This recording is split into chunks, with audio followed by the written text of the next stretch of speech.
For my incident report, I studied two incidents that took place in K-12 school settings. K-12 schools are particularly vulnerable to attacks on digital security because of limited tax-funded financial support and because they hold a wealth of personal information on all students and their families. The first school district I looked at is Flathead County School District in Columbia Falls, Montana. This district was attacked by a high-profile group called the Dark Overlord Solutions, who apparently had previously also hacked into Netflix. The group of attackers gained access to school servers, which contained confidential student information, such as names, phone numbers, addresses, social security numbers, grades, schoolwork, individualized education plans, behavior incident reports, and all sorts of other stuff. And they migrated this information to their own servers and held it as ransom for up to 50 Bitcoin. The hacker group sent a ransom note to the school district threatening to expose this highly sensitive student information if the school did not pay, and also sent graphic, violent, threatening text messages to students and their parents in acts of terrorism, using the phone numbers they had stolen in the data. The district consulted their local authorities, and later the FBI, to assess where the attackers were coming from and whether a terrorist attack was a legitimate possibility.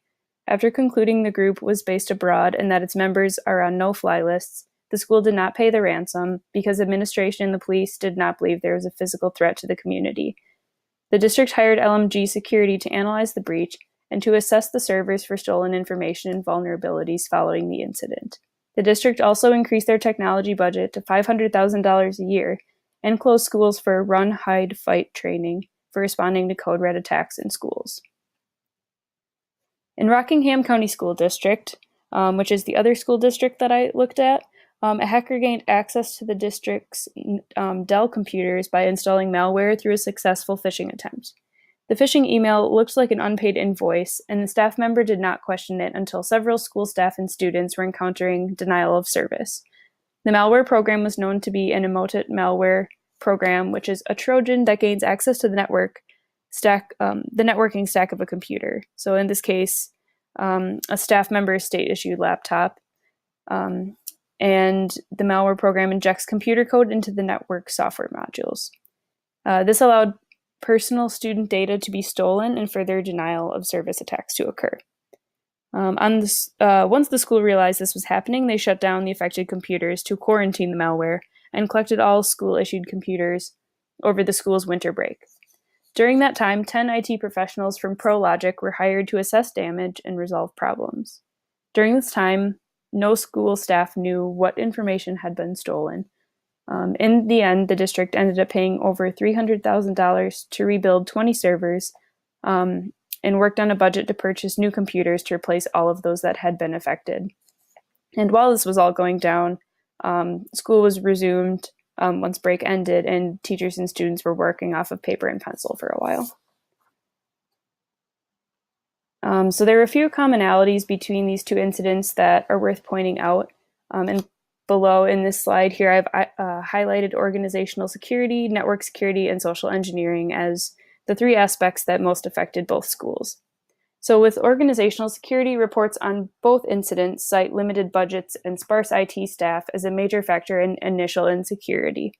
Following the incidents, both districts designated significant amounts of funds to go towards future digital security.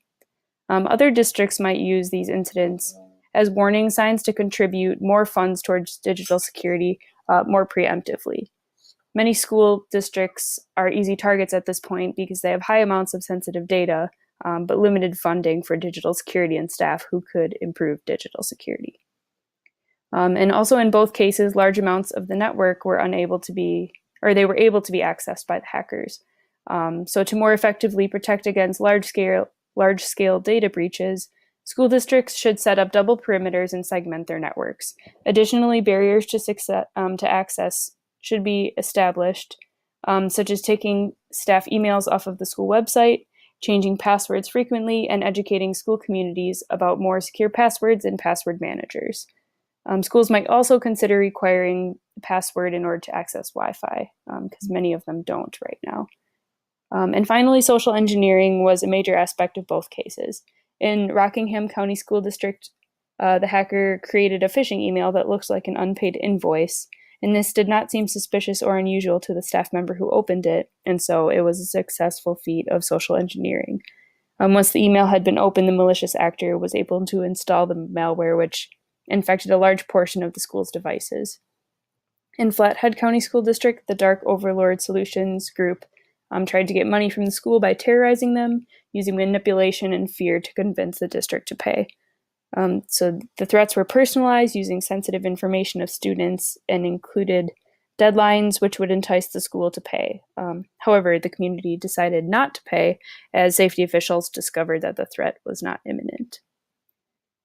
So as I sort of already said on the last slide, the following 3 steps could be taken in K-12 schools to minimize the damage of attacks on digital security and privacy. So firstly, as much as possible, schools should dedicate more resources to digital security before it becomes an issue. It seems like both these schools responded well, but it could have been better if they had been able to prevent the attacks in the first place.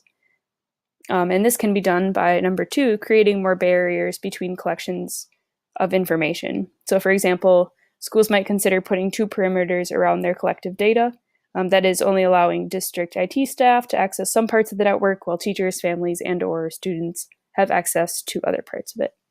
And furthermore, the district should segment the network, at least between schools in the district, so that people do not have access to all the information if they can manage to break in initially.